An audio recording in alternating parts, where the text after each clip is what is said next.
ఓం శ్రీ గణేశ్వరాయ నమః. శ్రీ గురుభ్యో నమః. నమశ్చండికాయ నమః. గురు బ్రహ్మం గురు విష్ణుం గురుం దేవో మహేశ్వరః. గురు సాక్షాత్ పరబ్రహ్మం తస్మై శ్రీ గురువే నమః. ఆనంద స్వరూపులు విశ్వ చైతన్య స్వరూపులైన ప్రేక్షకులందరికీ కూడా ఆ సిద్ధేశ్వరీ దేవి యొక్క అవ్యాజమైన ప్రేమను ప్రసాదించునుగాక. నవంబర్ నెల ఆఖరి వారము, డిసెంబరు నెలలోకి ప్రవేశించడము, అలాగే కార్తీక మాసం వెళ్ళి మార్గశిర మాసం వస్తున్న రోజులు. ఈ వారంలో ద్వాదశ రాసుల యొక్క విశిష్టతను మనం తెలుసుకోవడం జరుగుతుంది. అలా విశిష్టతను తెలుసుకోవడమే కాక యోగం మహాయోగం ద్వారా మీ జీవితంలో వివాహక సంబంధమైన సమస్యల నుంచి ఎలా పరిష్కారం చేసుకోవాలో ఆ వ్రతాన్ని కూడా ఈరోజు మనం తెలుసుకోవడం జరుగుతోంది. ఈ వారంలో ఆదివారం మాస శివరాత్రి రావడం జరుగుతోంది. ఈ మాస శివరాత్రి నాడు వివాహకమైన సంబంధమైన సమస్యలతో బాధపడేవారు, అంటే ఆలస్య వివాహాలు అయ్యే వాళ్ళకి, వివాహిక సంబంధాలు దగ్గరికి వచ్చి దూరం అవుతున్న వాళ్ళకి హిమాలయాల్లో మేము తెలుసుకున్న ఒక వ్రత క్రమాన్ని మీకు చెప్పడం జరుగుతోంది. ఈరోజు ప్రదోష సమయంలో ఒక స్ఫటిక శివలింగాన్ని తీసుకుని వచ్చి, ఎంత స్వామి అని అడుగుతారు, అంగుళం పరిమాణంలో ఉన్న ఒక స్ఫటిక శివలింగాన్ని తీసుకువచ్చి ఒక రాగి ప్రమిదిలో ఉంచి ప్రతిరోజు కూడా తేనెతోనూ అలాగనే పాలతోనూ అభిషేకం చేసి శ్వేత అక్షింతలు అంటే తెల్లటి అక్షింతలతో 18 సార్లు ఓం నమః శివాయ అనే సంకల్పంతో పూజ చేసి 41 రోజు అలా ఆచరించి ఆ అక్షింతలను తల మీద వేసుకున్న వారికి శీఘ్రమే వివాహక సంబంధమైన సమస్యల నుంచి పోయి వారు మంచి అన్యోన్యమైన ఆరోగ్యకరమైన వివాహక జీవితాన్ని పొందగలరని యోగుల ద్వారా మేము తెలుసుకోవడం జరిగింది. అటువంటి మహాయోగాన్ని మీరు పొందాలని సిద్ధేశ్వరి పూర్వక ఆశీస్సులు ఇవ్వడం జరుగుతున్నది. జై సిద్ధేశ్వరి దేవతానుగ్రస్తస్తు. ఈ వారం మేషరాశి యొక్క ఫలితాలను తెలుసుకుందాం. మేషరాశి వారికి ఈ వారం ఆరోగ్యకరంగాను, ఐశ్వర్యపరంగాను, శారీరక పరంగాను మంచి పురోభివృద్ధి ఉన్న రోజులుగా చెప్పుకోనవచ్చు. ఈ వారం విద్యార్థులకి పరిపూర్ణ స్థితి పొందుతున్నారు. వారి స్నేహితుల ద్వారా పురోభివృద్ధిని, వారు ఆశించిన మార్కుల్ని ఈ వారం పొందగలుగుతున్నారు. అలాగనే వైవాహిక సంబంధమైన సమస్యల్లోంచి పురోభివృద్ధిని పొందగల స్థితి ఈ వారం ఉన్నది. అలాగే ఉద్యోగ సంబంధమైన పురోభివృద్ధిని కూడా ఈ వారంలో ఉద్యోగస్తులు పొందే అవకాశాలు కనిపిస్తున్నాయి. వ్యాపార రంగంలో మంచి పురోభివృద్ధి పొందినను స్నేహితుల వల్ల కొన్ని ఇబ్బందులను ఈ వారం పొందే అవకాశాలు ఉన్నాయి. రాజకీయ రంగంలో మంచి పురోభివృద్ధి పొందుతున్నప్పటికీ కార్యకర్తల ద్వారా కొన్ని సమస్యలు ఈ వారంలో పొందుతున్నారు. అదే కళారంగంలో చూస్తే కళా విషయంలో కళాకారులకి పరిపూర్ణమైన నైపుణ్యం ద్వారా అభివృద్ధి చెందే అవకాశం ఈ వారం ఉంది. మేషరాశి వారు ఈ వారం సోమవారం ప్రత్యేకించి ఉదయాన్నే ప్రదోష సమయంలో 6:30 నుంచి 7 లోపల రావి చెట్టుకి 9 ప్రదక్షిణలు చేసి అక్కడ ఆవు నెయ్యితో ఒక దీపాన్ని వెలిగించడంతో వీరి జీవితంలో మహాయోగాన్ని పొందగలరు. అలా పొందాలని సిద్ధేశ్వరి పూర్వక ఆశీస్సులు ఇవ్వడం జరుగుతున్నది. జై సిద్ధేశ్వరి దేవత అనుగ్రస్తస్తు. ఈ వారం వృషభ రాశి యొక్క ఫలితాలను తెలుసుకోవడం జరుగుతున్నది. ఈ వారం వృషభ రాశి వారికి మంచి ధైర్యాన్ని, ఆలోచన సృజనాత్మక శక్తిని, అలాగే స్నేహితుల ద్వారా అభివృద్ధిని ఈ వారం సూచించుతున్నది. విద్యార్థుల్లో అయితే మంచి పురోభివృద్ధి కల్పిస్తున్నది. స్నేహితుల ద్వారా మంచి ఆలోచన, మంచి అభివృద్ధి ఈ వారం కనిపిస్తున్నది. మార్కుల్లో మంచి పరిపూర్ణమైన ఉత్తీర్ణత ఈ వారం కనిపిస్తున్నది. రాజకీయ రంగంలో చూస్తే రాజకీయ ప్రముఖులతో పరిచయాలు, ప్రముఖుల ద్వారా మంచి ఉన్నత పదవికి అవకాశాలు కనిపిస్తున్నాయి. ఉద్యోగ రంగంలో చూస్తే ఉద్యోగులకి పై అధికారుల ద్వారా మంచి ప్రోత్సాహకాలు, మంచి స్థితిని పొందగలుగుతున్నారు. వ్యవసాయ రంగంలో ఈ వారం అనుకూలించే పరిస్థితులనే చెప్పుకోవాలి. కళారంగంలో అయితే మాత్రం కొన్ని సమస్యలను ఎదుర్కోవాల్సిన పరిస్థితులు ఈ వారం కనిపిస్తున్నది.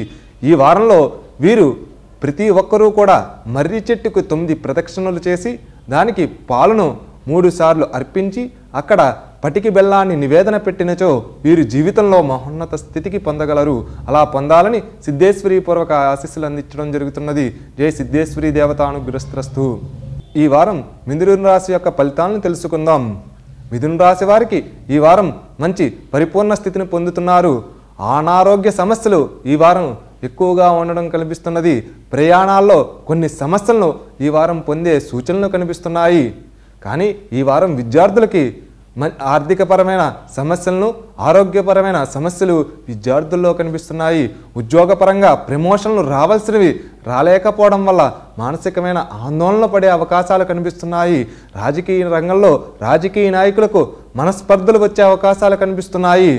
అలాగనే వ్యాపార రంగంలో పురోభివృద్ధి ఉన్నప్పటికీ కొన్ని సమస్యలను ఎదుర్కోవాల్సిన పరిస్థితులు ఉన్నాయి. వ్యవసాయ రంగంలో అయితే ఈ వారం మంచి పురోభివృద్ధి కనిపించటం లేదు. కళారంగంలో పురోభివృద్ధి ఉన్నప్పటికీ వ్యక్తుల మధ్యన సమస్యలు పెరిగే అవకాశాలు కనిపిస్తున్నది.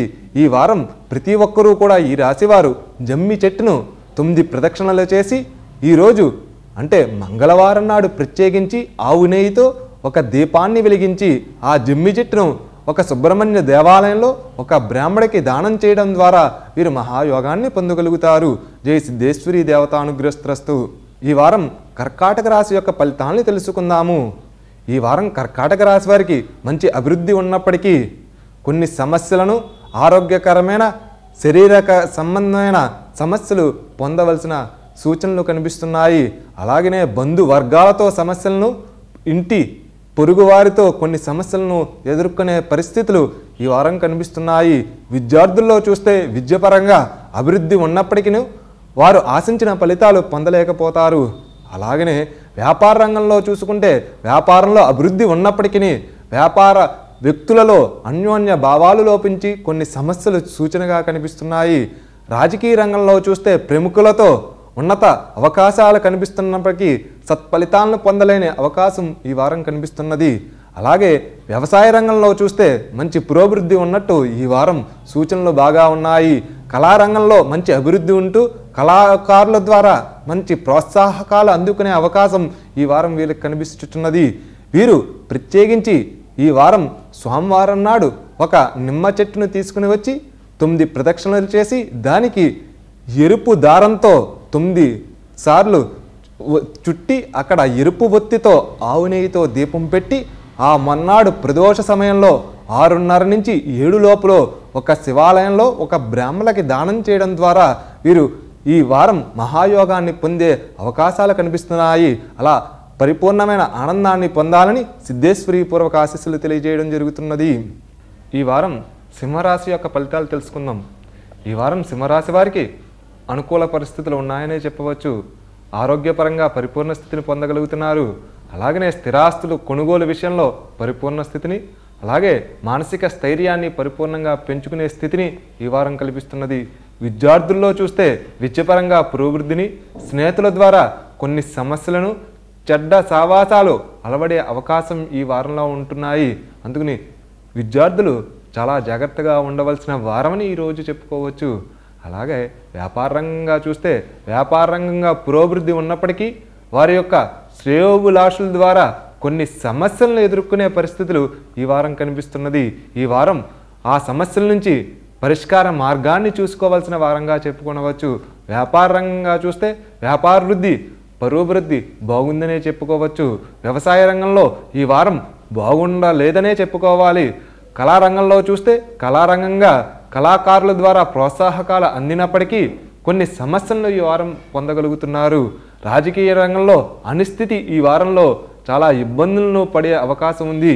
ఈ వారం ఏది అయినప్పటికీ ఈ వారంలో వీరు చేయవలసిన ఒక మహావ్రతాన్ని చేయడం వల్ల మహాయోగాన్ని పొందుతున్నారు.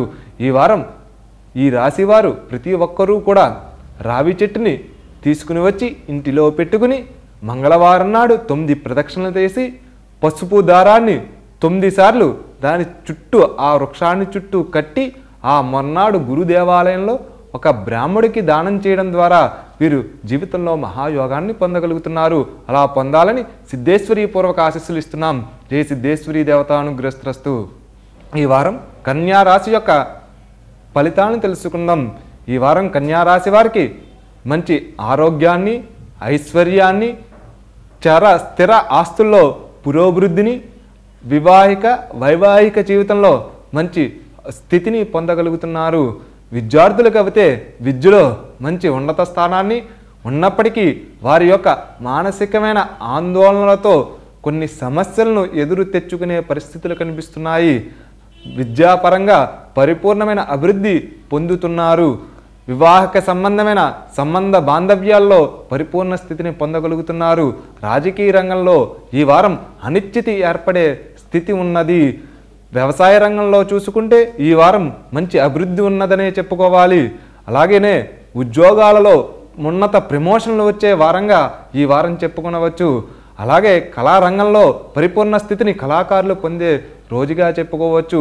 ఈ వారం శనివారం నాడు ప్రత్యేకించి మేడి చెట్టును తెచ్చుకుని దానిని 9 సార్లు ప్రదక్షిణ చేసి దానిలో పాలతో అభిషేకం చేసి ఆ మర్నాడు ఆదివారం నాడు ఉదయాన్నే ఒక శివాలయంలోకి వెళ్ళి శివాలయంలో ఆ వృక్షాన్ని పెట్టి రావడం ద్వారా వీరి జీవితంలో మహాయోగాన్ని పొందగలుగుతారు.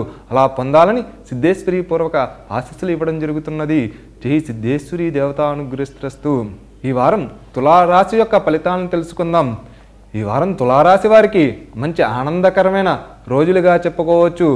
ఆరోగ్యపరంగా కూడా సమస్యల నుంచి బయటపడే అవకాశాలు ఉన్నాయి.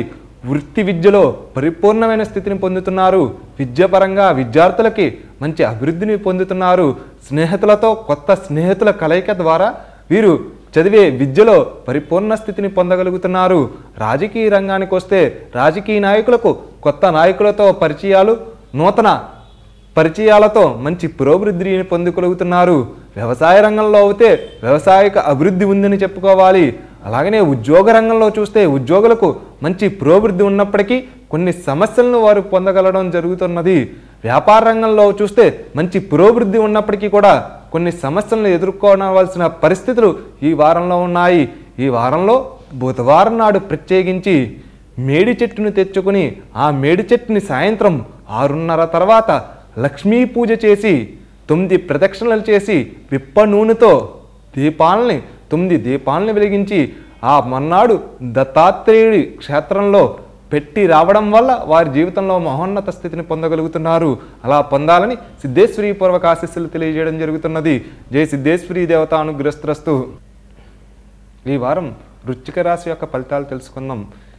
వృశ్చిక రాశి వారు ఈ వారం పరిపూర్ణమైన ఆనందాన్ని, ఐశ్వర్యాన్ని, ఆరోగ్యంగా పరిపూర్ణ స్థితిని పొందగలుగుతున్నారు. వృశ్చిక రాశి వారు విద్యాపరంగా విద్యార్థుల్లో పురోభివృద్ధిని పొందగలుగుతున్నారు. వారి స్నేహితుల ద్వారా మంచి అభివృద్ధిని ఈ వారం చూడగలుగుతున్నారు. ఉద్యోగస్తులకి పై అధికారుల ద్వారా ఇబ్బందులను, ప్రమోషన్లో కొన్ని సమస్యలను ఎదుర్కోవాల్సిన వారంగా చెప్పుకోవచ్చు. రాజకీయ రంగంగా రాజకీయ నాయకుల్లో అనిశ్చితి, పెద్దవారి ద్వారా కొన్ని ఇబ్బందులను చూసే వారంగా చెప్పుకొనవచ్చు. వ్యాపారస్తుల్లో చూస్తే వ్యాపారస్తులు వారి యొక్క స్నేహితులతో మనస్పర్ధలు వచ్చే రోజులుగా ఈ వారం చెప్పుకోవడం జరుగుతున్నది. కళారంగంలో చూస్తే కళారంగమైన కొన్ని సమస్యలను వీరు పొందవలసిన పరిస్థితి ఉన్నది. ఈ వారం ఈ రాశివారు ప్రతి ఒక్కరూ కూడా గురువారం నాడు సాయంత్ర సమయంలో వేప చెట్టును తీసుకుని వచ్చి ఆ వేప చెట్టు చుట్టూ 9 ప్రదక్షిణలు చేసి విప్ప నూనెతోనూ ఆవు నూనెతోనూ కలిపి ఎరుపు ఒత్తితో దీపాన్ని వెలిగించి ఆ దీప ఆరాధనలో 9 ప్రదక్షిణలు చేయవలను. అలా చేసిన తర్వాత ఆ మర్నాడు ఆ వేప చెట్టును మీకు దగ్గరలో ఉన్న ఒక అమ్మవారి దేవాలయంలో దానం చేయడం ద్వారా మీ జీవితంలో మహాయోగాన్ని పొందగలరు. అలా పొందాలని సిద్ధేశ్వరి పూర్వక ఆశీస్సులు ఇవ్వడం జరుగుతున్నది. జై సిద్ధేశ్వరి దేవతానుగ్రస్తు. ఈ వారం ధనుసు రాశి యొక్క ఫలితాలను తెలుసుకుందాము. ధనుసు రాశి వారికి ఈ వారంలో పరిపూర్ణమైన స్థితి ఉన్నప్పటికీ ఆరోగ్యపరమైన సమస్యలను, మానసికమైన ఇబ్బందులను పొందగల వారంగా ఈ వారం సూచించుతున్నది. విద్యార్థుల్లో పరిపూర్ణ స్థితి ఉన్నప్పటికీ స్నేహితుల ద్వారా సమస్యలు, మార్కులలో పరిపూర్ణమైన మార్కులు రాకపోవడం ఈ వారం సూచించుచున్నది. ఉద్యోగస్తుల్లో పై అధికారులతో ఒత్తిడితో కొన్ని సమస్యలు వచ్చే అవకాశం ఉన్నది. రాజకీయ నాయకుల్లో రాజకీయమైన అనిశ్చితి ఏర్పడుతూ కార్యకర్తలతో కొన్ని ఇబ్బందులను పొందుతున్న రోజులు కనిపిస్తున్నాయి. ఉద్యోగస్తుల్లో చూసుకుంటే ఉద్యోగపరమైన పరిపూర్ణమైన స్థితిని పొందలేక కొన్ని ఇబ్బందులను పడవలసిన పరిస్థితులు. వ్యవసాయ రంగాన్ని చూస్తే వ్యవసాయ రంగంలో పురోభివృద్ధి ఉన్నప్పటికీ ఆశించిన ఫలితాలు లేకపోవడము. కళారంగంలో చూస్తే కళాకారులో మంచి పురోభివృద్ధి కనిపించడము ఈ వారం కనిపిస్తున్నది. ఈ వారంలో ఈ రాశివారు ప్రతి ఒక్కరూ కూడా దానిమ్మ చెట్టుని గురువారం నాడు తీసుకుని వచ్చి దాన్ని ఉదయాన్నే 9 ప్రదక్షిణలు చేసి ఆవు నెయ్యితో 9 దీపాలను పెట్టి ఆ సాయంత్రం ప్రదోష సమయంలో గురు దేవాలయానికి వెళ్ళి ఆ గురు దేవాలయంలో దానిని వితరణ చేయడం ద్వారా వీరి జీవితాల్లో మహాయోగాన్ని పొందగలుగుతారు. అలా పొందాలని సిద్ధేశ్వరి పూర్వక ఆశీస్సులు ఇవ్వడం జరుగుతున్నది. ఈ వారం మకర రాశి వారికి మిశ్రమ ఫలితాలు ఉన్నాయని చెప్పవచ్చు. ఆరోగ్యపరమైన కొన్ని ఇబ్బందులు చూస్తున్నారు. ప్రయాణాల్లో కొన్ని సమస్యలను ఎదుర్కొనవలసిన పరిస్థితులు ఈ వారంలో కనిపిస్తున్నాయి. ఈ వారంలో విద్యాపరంగా పురోభివృద్ధి ఉన్నప్పటికీ విద్యార్థుల్లో అభివృద్ధి జనకంగా ఈ వారం కనిపించడం లేదు. ఆరోగ్యపరమైన సమస్యలను ఎదుర్కోవాల్సిన పరిస్థితి. వ్యాపార రంగంలో వ్యాపార అభివృద్ధి ఉన్నప్పటికీ కూడా వారి యొక్క బంధువులతో ఒత్తిడిని పొందవలసిన పరిస్థితులు ఉంటున్నాయి. రాజకీయ రంగంలో చూడగలిగితే రాజకీయ నాయకులకి అనిశ్చితి, వారి కార్యకర్తల్లో పరిపూర్ణమైన అవగాహన లేనితనము ఈ వారంలో కనిపిస్తున్నది. వ్యవసాయ రంగంలో ఈ వారం మంచి అభివృద్ధి ఉన్నప్పటికీ ఈ రాశి వారికి కొన్ని సమస్యలను ఎదుర్కొనవలసిన పరిస్థితులు ఉన్నాయి. కళారంగంలో కళాకారుల మధ్యన అన్యోన్యత లోపం ఈ వారం కనిపిస్తున్నది. ఈ వారంలో ఈ రాశివారు ప్రతి ఒక్కరూ కూడా శనివారం నాడు సాయంత్రం పూట రావి చెట్టు వేప చెట్టు 2 వృక్షాలని ఇంటిలోనికి తీసుకుని వచ్చి దానిని 9 సార్లు ప్రదక్షిణ చేసి ఆ ప్రదక్షిణ తర్వాత విప్ప నూనెతో ఎరుపు ఒత్తితో దీపాన్ని వెలిగించి నల్లటి నువ్వులు బెల్లాన్ని నివేదన కింద పెట్టి ఆ ప్రసాదాన్ని కుటుంబ సభ్యులతో సహా దాన్ని స్వీకరించి ఆ మర్నాడు ఉదయాన్నే ఒక పారే కాలవ పక్కన దాన్ని పాతి రావడం ద్వారా వారి జీవితంలో మహాయోగాన్ని పొందగలుగుతారు. అలా పొందాలని సిద్ధేశ్వరి పూర్వక ఆశీస్సులు ఇవ్వడం జరుగుతున్నది. జై సిద్ధేశ్వరి దేవతానుగ్రస్తస్తు. ఈ వారం కుంభరాశి యొక్క ఫలితాలను తెలుసుకోవడం జరుగుతున్నది. కుంభరాశి వారికి పరిపూర్ణమైన స్థితి పొందుతున్నారు. ఆరోగ్యకరమైన రోజులని చెప్పవచ్చు. మానసికమైన పరిపూర్ణమైన ఆనందాన్ని పొందగలుగుతున్నారు. ఈ రాశి వారికి విద్యార్థుల్లో పరిపూర్ణమైన అవగాహనతో మంచి ఉత్తీర్ణత స్థానం పెరిగే అవకాశాలు ఈ రాశివారికి కనిపిస్తున్నాయి. విద్యార్థుల్లో మంచి పురోభివృద్ధి కూడా ఈ వారం కనిపిస్తున్నది. ఉద్యోగస్తుల్లో చూస్తే ఈ రాశివారికి కొన్ని ఇబ్బందులను ఎదుర్కొనవలసిన పరిస్థితి. వారి యొక్క ఉన్నత అధికారుల ద్వారా కొన్ని సమస్యలను తెచ్చి పెట్టుకొనవలసిన పరిస్థితులు ఈ వారంలో సూచనప్రాయంగా కనిపిస్తున్నాయి. ఈ రాశివారు ఆదివారం నాడు ప్రత్యేకించి ఒక 9 కలగ పువ్వులను తీసుకుని లక్ష్మీ అమ్మవారికి వితరణ చేయడం ద్వారా వారి జీవితంలో మహాయోగాన్ని పొందగలుగుతారు. ఈ వారం మీనరాశి యొక్క ఫలితాలను తెలుసుకుందాం. మీనరాశి వారికి ఆరోగ్యపరంగాను ఐశ్వర్యపరంగాను మానసికంగాను మంచి పురోభివృద్ధి ఉన్న వారంగా చెప్పుకోవాలి. ఈ వారంలో విద్యార్థులకు మంచి అభివృద్ధిని సఖ్యతను మార్కుల్లో మంచి పరిపూర్ణ స్థితిని పొందగలుగుతున్నారు. ఈ రాశివారిలో వ్యాపారస్తులకు మంచి అభివృద్ధి కాలంగా ఈ వారం చెప్పుకొనవచ్చు. గురువారం నాడు ప్రత్యేకించి గురు దేవాలయానికి అంటే దత్తాత్రేయుడి క్షేత్రానికి వెళ్ళి అక్కడ 9 ప్రదక్షిణలు చేసి ఒక 5గురికి ఆవు పాలతో చేసిన ప్రసాదాన్ని పంచడం ద్వారా వారి జీవితంలో మహాయోగాన్ని పొందగలుగుతారు. వీటీఎఫ్ ప్రేక్షకులందరూ కూడా ఈ వారం యొక్క ఫలితాలను విన్నారు కదా. మళ్ళీ వచ్చే వారంలో యోగం మహాయోగం ద్వారా మా సిద్ధ యోగుల ద్వారా హిమాలయాల్లో మేము తెలుసుకున్న విషయాలలో కుజ దోషం నుంచి మీ జీవితంలో పరిపూర్ణ స్థితిని ఎలా పొందాలో యోగం మహాయోగం గురించి మళ్ళీ వచ్చే వారంలో మనందరం తెలుసుకుందాం. జై సిద్ధేశ్వరి దేవతానుగ్రస్తస్తు. హరి ఓం. విశ్వశాంతి వర్ధిల్లునుగాక. ఓం శాంతి శాంతి శాంతి.